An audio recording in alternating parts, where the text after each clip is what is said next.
जनाब मोहम्मद आजम रजा साहिब क़िबला, जिनको सानिए उवैस कादरी कहा जाता है। बेशक बड़ी अच्छी बात नाजिर भाई ने कही कि उवैस कादरी को लोग भूल गए इनको सुनने के बाद। आप देख रहे हैं बड़े सादगी के साथ तशरीफ फरमा हैं, लेकिन अल्लाह ने इनको ज़बान में वो मिठास अता फरमाई है कि जब आप सुनेंगे तो इंशाअल्लाह यहाँ भी झूमेंगे, वहाँ भी झूमेंगे और वहाँ भी झूमेंगे इंशाअल्लाह। बात समझ रहे हैं? अभी आपने शायर अहले सुन्नत अफजल मैकश साहब से कलाम सुना। मैं अरबाब मिंबर और जुमला सामईन को मुतवज्जे करके बड़ी ज़रूरी बात बताना चाहता हूँ। माजरत के साथ अर्ज करता हूँ, तकलीफ पहुँचे तो खुदा के वास्ते माफ़ कर देना, लेकिन मेरा मकसद अपनी कौम की इस्लाह है। किसी की तकलीफ दे बहुत अच्छा या किसी का दिल दुखाना मेरा मकसद नहीं। आज मिजाज बन चुका है नाते पाक के गानों के अंदाज में पढ़ने का। एक आज ही नहीं बल्कि अक्सर नात खानों को देखा जा रहा है कि वो गाने के अंदाज में नात पढ़ रहे हैं। और मेरी कौम, तुम तो इतना सादा लोह हो कि तुम्हें ये पता नहीं चलता हो क्या रहा है। तुम्हें वाह वाह वाह वाह वाह वाह कहने से मतलब फुर्सत ही नहीं मिलती। एक बात मैं आपसे पूछना चाहता हूं, अरबाब मिंबर भी मेरी गुफ्तगू पे तवज्जो दें। उगलदान आप जानते हैं, जिसमें थूका जाता है, पान खा करके जिसके अंदर थूका जाता है उसको उगलदान कहते हैं। अगर उस उगलदान के अंदर आपको दूध डाल के दिया जाए तो आप दूध पी लेंगे? बताइए, जोर से बोलो। और अगर टॉयलेट के लोटे में आपको शरबत बना के दिया जाए तो आप पी लेंगे? नहीं। क्यों नहीं पिएंगे? भाई वो स्टील का है, वो प्लास्टिक का है, इससे मतलब नहीं। मतलब यह है कि इसकी वजह किसी और शय के लिए हो चुकी है। उगलदान की वजह थूकने के लिए हुई है और टॉयलेट के लोटे की वजह इस्तंजे के लिए हुई है। कोई पाक तबीयत इंसान गवारा नहीं करेगा कि वो उगलदान के अंदर दूध पिए। तो जरा सोचो, जो तर्ज, जो लहजा मुतगज्जल हो गया किसी गाने के लिए, जो अंदाज वज़ा किया गया हो किसी गाने के लिए, तो अल्लाह के रसूल की नात का तकद्दुस ये है कि उस अंदाज में नात ना पड़ी जाए। अल्लाह की रसूल की नात का तकद्दुस ये है कि उस अंदाज में नात ना पढ़ी जाए। कितने लोगों को मैंने देखा है कि जबान पे नात होती है, उनके अंदर गाना बज रहा होता है। इस अंदाज में नात पढ़ते हैं, आप वाह वाह करके चले जाते हो। न पढ़ने वाले को कुछ मिलता, न सुनने वाले को कुछ मिलता। नात का तकद्दुस ये है कि जब नात खां नात पढ़े तो उसकी जबान पे मुस्तफा की तारीफ हो, निगाहें गुंबदे खजरा पे जम गई हो, निगाहें गुंबदे खजरा पे हो, और तसव्वुर में मुस्तफा के अंदाज और उनकी गुफ्तार और रफ्तार हो, और सांसें जब सल्ले आला के गूंजे सुनाए, जब सांसों से सल्ले आला की सदाएं आने लगे, फिर नात पढ़ी जाए तो जो पढ़ता है वो भी मुस्तफा का हो जाता है, जो सुनता है वो भी मदीने वाले का हो जाता है। सुभान अल्लाह, सुभान अल्लाह, सुभान अल्लाह, माशाअल्लाह। आप इस बात पर एग्री हो जाइए, मजबूत हो जाइए कि अगर कोई गाने के अंदाज में नात पड़ेगा तो हम सुनने के लिए तैयार ही नहीं है। बात समझ रहे हैं आप? आ गई समझ में? ये बड़े मैंने माजरत के साथ इस गुफ्तगू को अपने बयान किया नाजिर भाई, ताकि मेरी पूरी कौम को सही पैगाम पहुंच जाए, प्यारे आका को तकलीफ ना पहुंचाओ। नात की शान का मामला। साहब जो गाना गाते हैं उनका क्या हाल होगा? अब जो गाना गाते हैं, अल्लाह अकबर, तुम्हें बता दूं, कयामत का दिन होगा। मुझे बयान करबला का करना है। सवाल आ गया, इस पे भी थोड़ी सी गुफ्तगू कर लूं। गाने गाने वालों के लिए जब मैदान क़यामत होगा, जन्नती जन्नत में चले जाएंगे और जो जहन्नमी दायमी होंगे वो जहन्नम में जा चुके होंगे। हम जैसे खताबार अपनी सजा पाने के बाद जब जन्नत में पहुंचेंगे तो रब अहले महशर को आवाज देगा, अहले महशर आओ, इन सबको जो जन्नत के अंदर मौजूद है बाहर निकाला जाए। सारे जन्नती बाहर निकाले जाएंगे। उसके बाद रब हुक्म फरमाएगा, ए जिब्रील जरा तख्त तो बिछा दे। तख्त बिछाया जाएगा। हुक्म होगा मेरा मिंबर सजाया जाए। मिंबर सजाया जाएगा। अब जिब्रील अर्ज करेंगे, मौला करना क्या है? हुक्म होगा, अब इनसे पूछो, इनमें से कोई ऐसा था जिसने कभी जिंदगी में कोई गाना सुन लिया था? अल्लाह अकबर, अल्लाह अकबर। बहुत अच्छा, गौर करें, क्या बात है, बहुत अच्छा। सवाल ये होगा, इनसे पूछो कि कभी जिंदगी में गाना सुना था? तो कोई कहेगा हाँ मौला सुना था। तो हुक्म होगा इसे इस महफिल से निकाल दिया जाए। इस महफिल से निकाल दिया जाए। दूसरा बंदा खड़ा होगा, अर्ज करेगा, मेरे मौला सारी जिंदगी तेरे मुस्तफा के नात के तराने सुनता रहा। अगर बोलता था लबों से तो इसके मुस्तफा के तराने निकला करते थे। सोचता था तो गुंबद खजा की रंगीलियां सोचा करता था। ए मौला सारी जिंदगी कुरान की तिलावत को लबों पे सजाया है। अगर रात के सन्नाटे में आंख खुली है तो गाना न गाया, बल्कि सीधा यही कहा था, सरवर कहूं के मालिको मौला कहूं तुझे, बागे खलील का गुने सेवा कहूं तुझे, तेरे तो बस आबे तनाही से है बरी, हैरान हूं मेरे शाह मैं क्या क्या कहूं तुझे। हुक्म होगा, बैठा दो इसको मिंबर के सामने। मिंबर के सामने वो लोग लाए जा रहे हैं जिसने कभी जिंदगी में गाना नहीं सुना है। अब रब फरमाएगा बुलाया जाए, हजरत दाऊद को बुलाया जाएगा। हुक्म होगा, अपनी सबसे प्यारी आवाज में मेरे इन बंदों को आज तुम कुछ गा करके सुना दो। जब वो गाना शुरू करेंगे तो ऐसा मामला होगा, उनके गाने के अंदाज का आलम ये होगा, आवाज में ऐसी बला की कशिश होगी कि लोग उस आवाज को सुनकर के सब कुछ भूल जाएंगे। और जब आप अपने गाने को बंद करेंगे तो अहले महशर जो जन्नती होंगे वो कहेंगे ये रोक किस लिए दिया गया, इसको शुरू किया जाए, अभी तो शुरू हुआ है।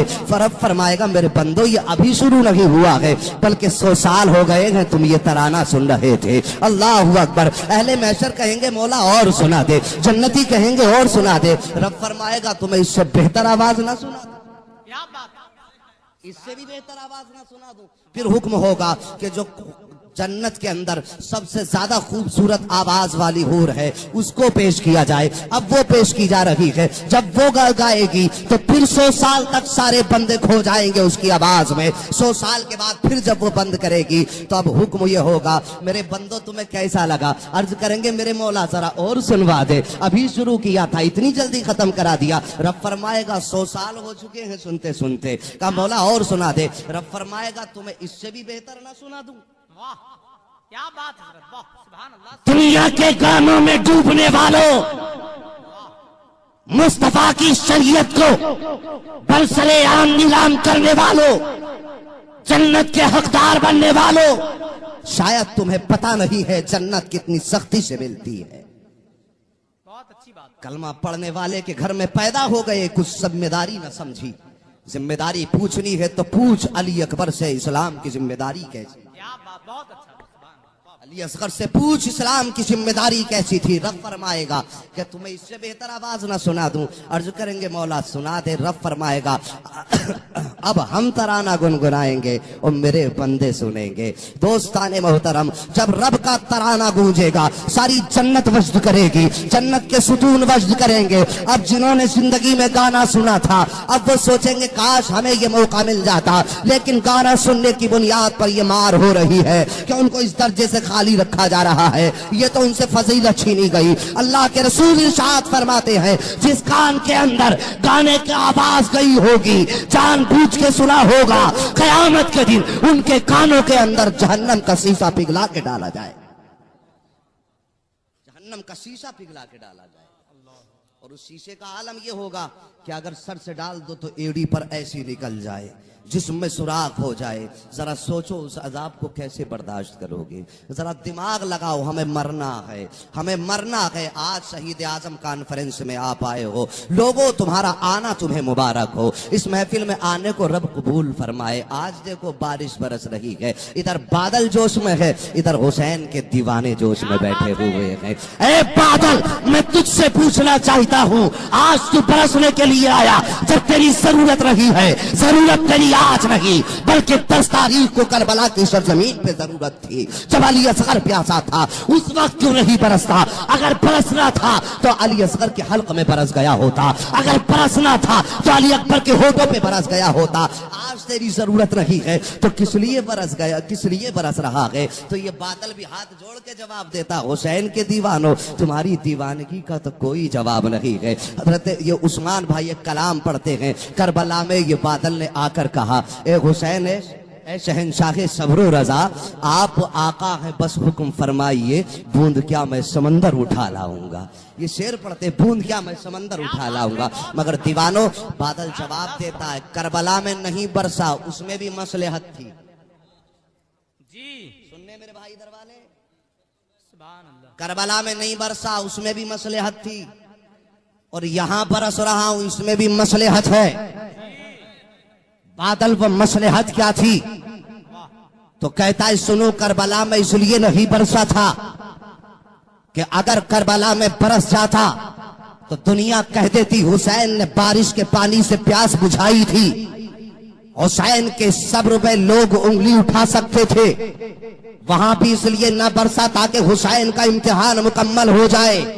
ये बात तो हम समझ गए, तो इसलिए नहीं बरसा। फिर यहां किस लिए बरस रहा है? यहां तेरी जरूरत नहीं है, तेरा काम क्या है? तो बादल जवाब देता है, वहां हुसैन के इम्तिहान के लिए नहीं बरसा था, यहां हुसैनियों के इम्तिहान के लिए बरस रहा हूं। यहां इसलिए बरस रहा हूं, मैं देखना ये चाहता हूं, हुसैन तीरों से न घबराया, हुसैन तलवार से न घबराया, चंद बूंदे गिरा लूं। मैं देखना ये चाहता हूं, जो हुसैन करबला में तीर से न घबराया, क्या उसके दीवाने मेरी बूंदों से घबरा के भाग तो नहीं जाएंगे? बोलो भागोगे? हाथ उठाकर बताओ। हाथ उठा के बोलो भागोगे? तुम्हें शहीद करबला का वास्ता, आज तुम्हें शहीद आजम की लाज बचानी है। और बादल से बता दो, अरे तू पानी की बूंदे बरसा रहा है, हम हुसैन के जिक्र में बैठे हैं। इन पानी की चंद बूंदों की औकात क्या है? अगर तेरे सीने में आग के अंगारे हो तो वो भी लाके गिरा दे। हमने बेगैरत माओ का दूध नहीं पिया, बल्कि गैरतदार माओ का दूध पिया है। और हम कहेंगे, ए बादल, मामला ये है कि जान दे दी हुई उसी की तो थी, हक तो ये है कि हक अदा ना हो। क्या बात है, सुभान अल्लाह, सुभान अल्लाह, वाह, बहुत अच्छा। हक तो ये है कि हक अदा ना हो। वाह वाह। जाओगे दीवानों, अल्लाह तुम्हारे हौसलों को सलामत रखे। हाथ उठा के वादा करो, कौन कौन नहीं जाएगा?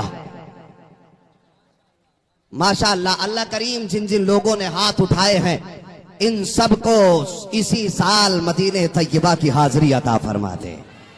ये हुसैन की महफिल है। अगर मेरा तेरा बेटा पैदा हो जाए तो अब्बा दोनों हाथों से लुटाता है। मेरा पोता पैदा हुआ, मेरा बेटा पैदा हुआ है। जब तेरे मेरे बाप का आलम यह है, तो जरा सोच रसूले पाक का आलम क्या होगा। हम उनके नवासे की बात कर रहे हैं, उनकी महफिल में तो जो मांगोगे इंशाअल्लाह आज मिलेगा, इंशाअल्लाह, बस उनकी नजरे करम हो जाए। तो अब फिर से हाथ उठा के बताना कौन कौन नहीं जाएगा। हाथ उठा के बता दो। हम हाथ उठवा रहे हैं, देखो एक एतराज किया जाता है, ये बात भी सरे दस्त ले लीजिए, हाथ नीचे कर लीजिए। अल्लाह इन बच्चों को सलामत रखे। वाह भाई, ये राशिद भाई आपका मजमा बड़ा प्यारा है। देखो ये बच्चे बैठे हैं, सुभान अल्लाह। इनका क्या वजूद, क्या जिस्म है, मगर ये बच्चे छोटे छोटे बता रहे हैं कि हम भी हुसैनी बाप की औलाद हैं, हुसैनी बाप की औलाद हैं। हमारी माँ ने दूध पिलाया है, लेकिन दूध में हमें गैरत हुसैन दी गई है, इश्क़ हुसैन हमारी रगों में दौड़ाया गया है। अरे जिस कौम का बच्चा इस बारिश की बूंदों से न डर सका, जरा सोचो तो सही, उस हुसैनी जवान फौज का नौजवान कैसे भाग सकता है? बात कहा जाता साहब ये मौलवी लोग हाथ उठवाते, हम कहते हैं चलो जज्बात की बात नहीं, कुरान की बात करते हैं। कुरान में रब फरमाता कयामत के दिन सबकी जबानें खामोश हो जाएंगी। ये उलमा बैठे इनसे पूछो, कुरान में रब फरमाता सबकी जबानें खामोश हो जाएंगी, कोई चीज किसी की जबान नहीं बोलेगी। कयामत के दिन कुरान फरमाता है सबके हाथ गवाही देंगे।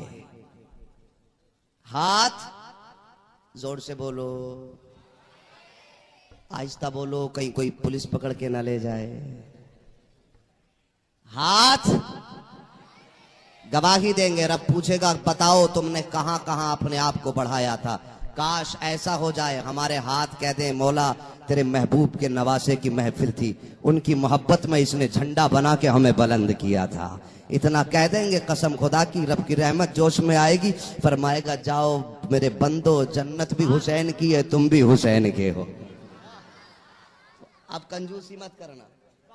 अब मैं जिक्र शहादत शुरू करना चाहता हूं, इजाजत हो तो शुरू कर लें। मैंने दो बातें कही कि गाने के अंदाज में नात नहीं सुननी है, बारिश में भाग के नहीं जाना है? एक साल में एक बार ये जिक्र आता है। हम बूंदों से भाग रहे हैं, जरा उनकी कुर्बानी सुनो, फिर जरा सोचना हम क्या कर रहे हैं। नहमदुहु व नुसल्ली व नुसल्लिमु अला रसूलिहिल करीम, अम्मा बाद, फ़अऊज़ु बिल्लाहि मिनश शैतानिर रजीम, बिस्मिल्लाहिर रहमानिर रहीम, व बश्शिरिस साबिरीन, आमनतु बिल्लाहि, सदक़ल्लाहु मौलानाल अज़ीम, व सदक़ रसूलुहुन नबियुल उम्मियुल मुतीउल मुबीनुल मुईनुल करीम, व नहनु अला ज़ालिका लमिनश शाकिरीन व शाकिरीन, वल्हम्दुलिल्लाहि रब्बिल आलमीन। बलगल उला बिकमालिही, कशफत दुजा बिजमालिही, हसनत जमीउ खिसालिही, सल्लू अलैहि व आलिही। यही बोले सिदरा वाले, ये चमने जहां के थाले, सभी मैंने छान डाले, तेरे पाए का न पाया, तुझे यक ने यक बनाया, तुझे यक ने यक बनाया। और आला हजरत फरमाते हैं तेरी नस्ले पाक में है बच्चा बच्चा नूर का। आका हुसैन की बात है तो हुसैनियों खामोश ना बैठो, खामोश ना बैठो। अगर कोई खामोश बैठेगा मुझे तकलीफ होगी कि आका हुसैन का नाम आया था, दीवाना खामोश रह गया था। तेरी नस्ले पाक में है बच्चा बच्चा नूर का, तू है आयने नूर तेरा, सब घराना नूर का। नूर का सुभान अल्लाह, सुभान अल्लाह, वाह। तू है आयने नूर तेरा, सब घराना नूर का। और तुम्हारे मतलब की बात कहूं, सबके मतलब की बात है, मिलेगी जन्नत, बोलो सुभान अल्लाह। मिलेगी जन्नत, पिएगा कौसर, कब्र में उसको ही चैन होगा। क्या बात। ये इधर वाले बोलें, अगर हुसैनी है तो बोलें, और अगर किसी दूसरी कास्ट से ताल्लुक रखते हैं तो दूसरे लोगों की यहां जरूरत ही नहीं है। ठीक है, इधर वाले मेरे भाई बोलेंगे मिलेगी जन्नत, पिएगा कौसर, कब्र में उसको ही चैन होगा।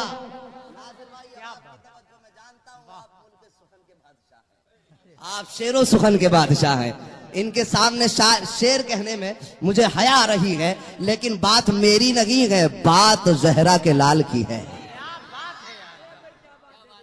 मिलेगी जन्नत, पिएगा कौसर, कब्र में उसको ही चैन होगा, और नमाज उसकी कबूल होगी कि जिसके दिल में हुसैन हो।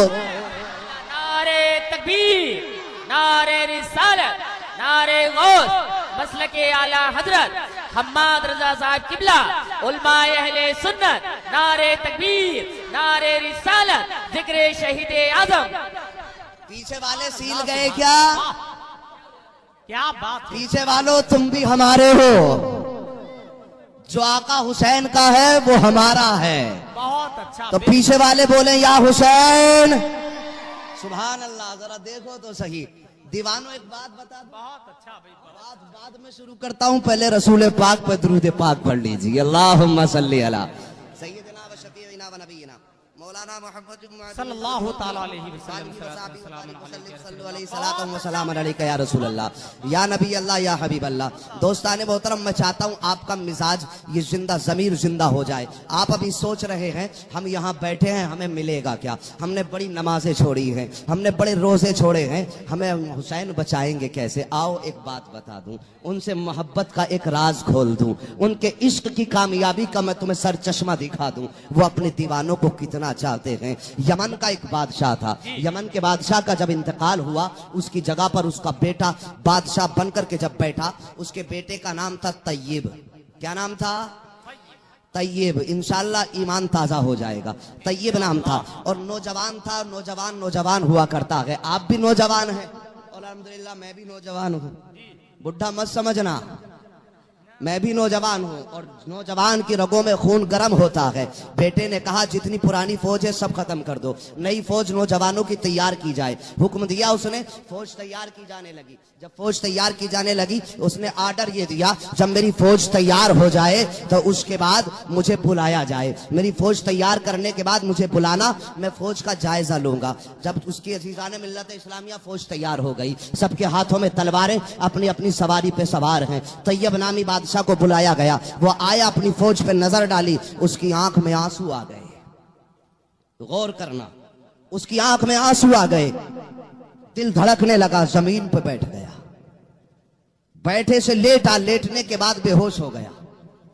कुछ घंटों के बाद उसके वजीर ने पानी डाला, मुंह पे होश आया। उसने हाथ जोड़ के अर्ज किया, ए बादशाह मुझे अगर जान की माफी हो तो सवाल पूछना चाहता हूँ। कहा पूछो। कहा इतना तो बताइए, आप अपनी फौज को देखकर ही बेहोश हो गए थे? आप अपनी फौज को देख करके बेहोश हो गए थे? अपनी फौज को देख करके आज तक तो कोई डरा नहीं है, आप किस लिए बेहोश हो गए? तो उस तैयब नामी बादशाह की आंख में आंसू आए। उसने कहा नहीं, मैं फौज को देख के डरा नहीं था, बल्कि जब मैंने अपनी फौज को देखा था तो मुझे करबला का शहीद आजम याद आ गया था, मुझे अली असगर याद आ गया था। मेरे दिल में ख्याल आया, ए मौला काश मैदान करबला में मेरे पास ये फौज होती, मेरे पास ये सिपाही होते, मेरे पास ये घोड़े होते। अल्लाह की इज्जत की कसम, मैं हर सिपाही को अली असगर के कदमों पे कुर्बान कर देता। अगर इससे काम न चलता तो मैं जाता अली असगर के कदमों पे अपनी जान को कुर्बान कर देता। आज मुझे ये फौज मिली है जिसकी मुझे जरूरत नहीं है, मैं इसलिए बेहोश हो गया था, मुझे अली असगर की प्यास याद आ गई थी। अल्लाह अकबर। 12 साल का वक्त गुजरा। जब ये तैयब नामी बादशाह मरा, इसके इंतकाल के 6 दिन के बाद इसके वजीर ने ख्वाब में देखा है कि ये तैयब नामी बादशाह जन्नत की क्यारियों में टहल रहा है। सुभान अल्लाह, सुभान अल्लाह, वाह। और यहाँ आने वालों, तुम्हें आना मुबारक हो। देखा ये तैयब नामी बादशाह जन्नत की क्यारियों में टहल रहा है। वजीर ने कहा बादशाह, वजीरों का हिसाब बड़ा सख्त होता है, आप जन्नत में कैसे पहुंच गए? आपको तो अभी हिसाब में उलझा हुआ होना चाहिए था। तैयब नामी बादशाह मुस्कुराया, मुस्कुराने के बाद कहा सुन, तुझे एक राज की बात बता दूं, मेरे पास अमल तो न था, मेरे काम तो जहन्नम के थे, लेकिन एक मोहब्बत काम आ गई, एक इश्क में आंसू बहाना काम आ गया। कहा क्या मामला हुआ? कहा जब मैं कब्र में पहुंचा, फरिश्तों ने आकर के मुझको उठाया, मेरे मुंह से कफन हटाया और कहने लगे मर रब्बुका। जैसी फरिश्तों ने इतना कहा था, मैंने देखा अचानक मेरी कब्र में कोई नकाब पोश तशरीफ ले आया। क्या बात है, क्या बात। गौर करना। कहा मैंने जैसी देखा मेरी कब्र में नकाब पोश आया, उसने फरिश्तों से कहा फरिश्तों इसे आराम करने दो, इससे मत सवाल करो, जो पूछना है मुझसे पूछो, मैं बताऊंगा। कि फरिश्तों ने पूछा आने वाले तू कौन होता है बताने वाला? अल्लाह अकबर। आने वाले को जलाल आया। आने वाले ने कहा नादान, हमसे पूछता है हम कौन होते हैं, हमें पहचानता नहीं है। चेहरे पे नकाब था। उस आने वाले ने नकाब पलटा और कहा मुझे पहचान, मैं करबला वाला इमाम हुसैन हूँ। इसने मेरी मोहब्बत में एक बार आंसू बहाए थे, अगर आज भी मैंने मुसीबत में छोड़ दिया तो कयामत तक हमारी मोहब्बत बदनाम हो जाएगी। अब हम ये फैसला करते हैं, जो हमारी मोहब्बत में एक आंसू बहाएगा हम उसको जन्नत में दाखिल किए बगैर खुद जन्नत में दाखिल नहीं हो सकते। क्या बात है भाई। नारे तकबीर, नारे रिसालत, शहीद आजम कॉन्फ्रेंस, मसलके आला हजरत। बहस बिल्कुल बंद कर दीजिए, आवाज खोल दे। मेरे दोस्त, ये हुसैन की मोहब्बत है। आओ, हमें लोग ताने देते हैं, राशिद भाई ने यह अजीम कारनामा अंजाम दिया, अल्लाह अपनी बारगाह में कबूल फरमा ले। ये अपनी जरिए बख्शिश का इंतजाम किया है और हम सब की जरिए निजात का इंतजाम किया है। अगर कोई घर से नहीं आया तो वो ये ना समझे मैं खुद नहीं गया। तेरी क्या हैसियत, तू यहाँ अपनी मर्जी से आए जाए? तेरी औकात क्या है, तेरी हैसियत क्या है, किस खेत की मूली है? अल्लाह की इज्जत की कसम, अगर वो तारीफ करने पे आता है तो महबूब की तारीफ में कहता हूँ वरफाना लका दिक्रक, ए महबूब तेरे जिक्र को हमने बुलंद किया, तो बुलंद करने वाला वो है। तेरी औकात क्या है? अरे ये मत समझ तू आया नहीं है, बल्कि रो अपने नसीबे पे कि तुझे करबला वाले हुसैन ने बुलाया। तुझे करबला वाले हुसैन ने बुलाया नहीं है। महबूब की महफिल को महबूब सजाते हैं, आते हैं वही जिनको सरकार बुलाते हैं। औकात क्या है तुम्हारी? कसम खुदा की मेरा नबी फरमाता है, हुसैन मिन्नी वाना मिनल हुसैन, मैं हुसैन से हूँ, हुसैन मुझसे है। और कुरान में फरमाया गया मुस्तफ़ा का जिक्र खुदा का जिक्र है, तो ये मानना पड़ेगा मुस्तफ़ा का जिक्र खुदा का जिक्र है और हुसैन का जिक्र मुस्तफ़ा का जिक्र है। बिला वास्ता कह दो अब हुसैन का जिक्र तनहा हुसैन का जिक्र ना रहा, बल्कि हुसैन का जिक्र खुद खुदा का जिक्र बन गया। हुसैन का जिक्र खुदा का जिक्र है।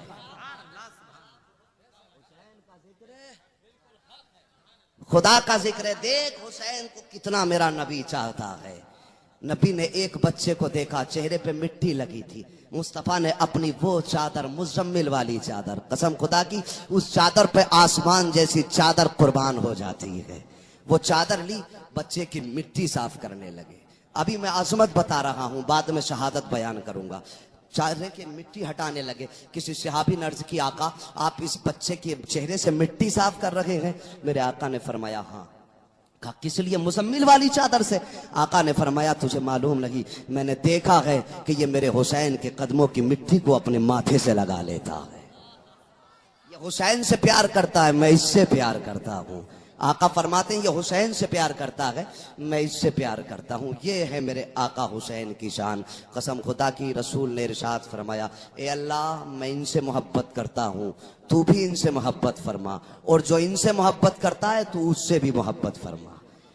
ये मत समझना कि तेरे सजदे जन्नत दिला देंगे, ये मत समझना कि तेरा रातों को जागना जन्नत दिला देगा। जन्नत तेरे बाप की नहीं है, जन्नत हुसैन पाक की है। क्या बात है? जन्नत हुसैन पाक की है। जिसको वो चाहेंगे वो जन्नत में जाएगा। अल्लाह के रसूल ने फरमाया, जिब्रील ने जन्नत की चाबियां मुझे ला करके दी। और यार चाबी किसकी होती? जिसमें ताला लगाओ। और चाबी का मतलब क्या है? अगर चाबी फ्रिज की इनके पास है, मैं कहूंगा नाजिर भाई को ढूंढो, फ्रिज से कोल्ड ड्रिंक निकालनी है, तो पहले इन्हें तलाश करूंगा कि मैं जाकर के उस्मान भाई को पकड़ूंगा। इनके पास जाऊंगा तो ये कहेंगे जाओ नाजिर भाई से चाबी ले लो, चाबी उनके पास है, ताला खोलेगा तब कोल्ड ड्रिंक निकलेगी। अब चाबी नहीं मिलेगी तो कोल्ड ड्रिंक नहीं मिलेगी। तुम अल्लाह अल्लाह करते रहो, मुस्तफा से चेहरा फेरते रहो, हुसैन को गालियां देते रहो और सोचो कि डायरेक्ट जन्नत मिल जाएगी। नहीं नहीं प्यारे, जन्नत इतनी आसानी से नहीं मिलेगी। चाबी मुस्तफा के पास है, चाबी उसको मिलेगी जिसको आका चाहेंगे, और आका किसको चाहेंगे? जिसको हुसैन चाहेंगे। हुसैन किसको चाहेंगे? जो हुसैन को चाहेगा, हुसैन उसको चाहे। वाह क्या बात है, क्या बात है भाई, बहुत अच्छा। सुभान अल्लाह, सुभान अल्लाह। वाह तुम्हें मालूम नहीं, मेरे आका ने फरमाया, अल्लाह अकबर। इजाजत हो तो थोड़ा और फजीलत। जी जी बिल्कुल हजरत। सुभान अल्लाह, सुभान। सुनने भाई, तवज्जो है, हाथ उठा के बता दो सुभान अल्लाह। अल्लाह सलामत रखे इन हाथों को। आमीन आमीन। मेरे भाई ये तमन्ना कर लो, आज खाली हाथ हैं, अगर जरूरत पड़ी तो इन हाथों में तलवारें भी ले लेंगे, मगर हुसैन तेरी अजमत पर किसी को जबान दराजी करने न देंगे। करबला की धरती पर अली असगर को इसलिए कुर्बान किया था कि लोगों आज एक अली असगर देकर के जा रहा हूं, तुम्हारे सारे बच्चों की जिंदगी खरीद ले रहा हूं। हमारी जिंदगी का सौदा करबला में हो चुका है। वो होंगे जो अरब के रियाल पे बिकते हैं, हम अरब के रियाल पे नहीं, फातिमा के लाल पे बिके हैं। जो फातिमा के लाल पे बिके हैं बोले सुभान अल्लाह। हमने फातिमा के लाल पे सौदा किया है अपनी जानों का। उनके लिए हम माल भी दे सकते हैं, जान भी दे सकते हैं, इसलिए कि फातिमा तो ज़हरा हमारी जान से ज्यादा है, हमारी माल से ज्यादा है, और सही बता दूं हमारे ईमान से ज्यादा। बेशक। कौन फातिमा? बताऊं फातिमा कौन है? आओ, मक्के की जमीन है। सुभान अल्लाह। मक्के की जमीन है, सहाबा की अंजुमन है, एक तरफ काबा है। बोलो यार बोलो, एक तरफ काबा है,